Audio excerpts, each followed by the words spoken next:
श्रुतो धासो परितासो विदः देवानो यथा सन्निर्वते असन्नपराविरच्छितारो देवे देवानां भद्रासमितिर्जूयतां देवानां रतिर्भ्यो निवर्ततां देवानां सख्यमुपसेदिमां वयं देवानां आयुपरिदन्तु जीवसे ॐ तान् पूर्वयानि विदाहुमये वयं भगं मित्रमतिथिं दक्षमसृतं मर्यमणं मरुणा सोमवश्वतः सरस्वती न सुभगामयस्कृत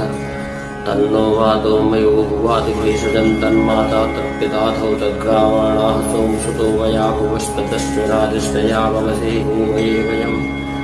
ओषानो यथा वेदसाम सर्वते रक्षितापायुर्दत्तस्वस्यै स्वस्ति न इन्द्रो विधस्रवाः स्वस्ति नः पूषा विश्ववेदाः स्वस्ति नस्ताक्षर्यो वरिष्ठदेवी स्वस्ति नो बृहस्पतिर्दधातु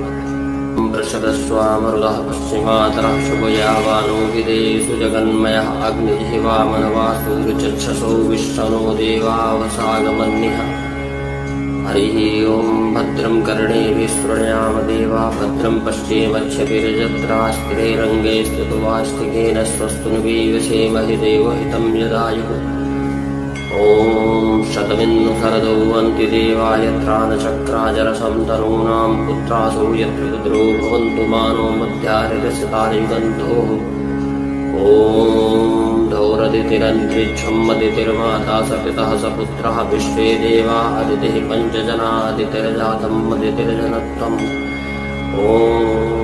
धौ शान्तिरन्तरिक्षं शान्तिः पृथिवी शान्तिरापः शान्तिरोखदयः शान्तिवनस्पतयः शान्तिविश्वे देवाः शान्तिर्ब्रह्म शान्तिः सर्वशान्तिः शान्तिरेव शान्तिः श्यामा शान्तिः शान्तिरेवि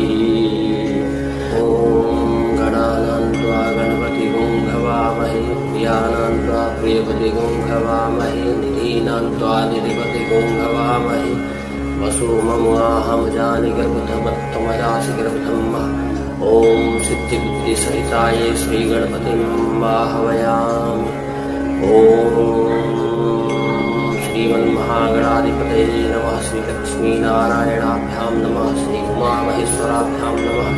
वाणीहिरण्यगर्भाभ्यां नमः शचीपुरन्दराभ्यां नमः पितृदेवताभ्यो नमः कुलदेवताभ्यो नमः इष्टदेवताभ्यो नमः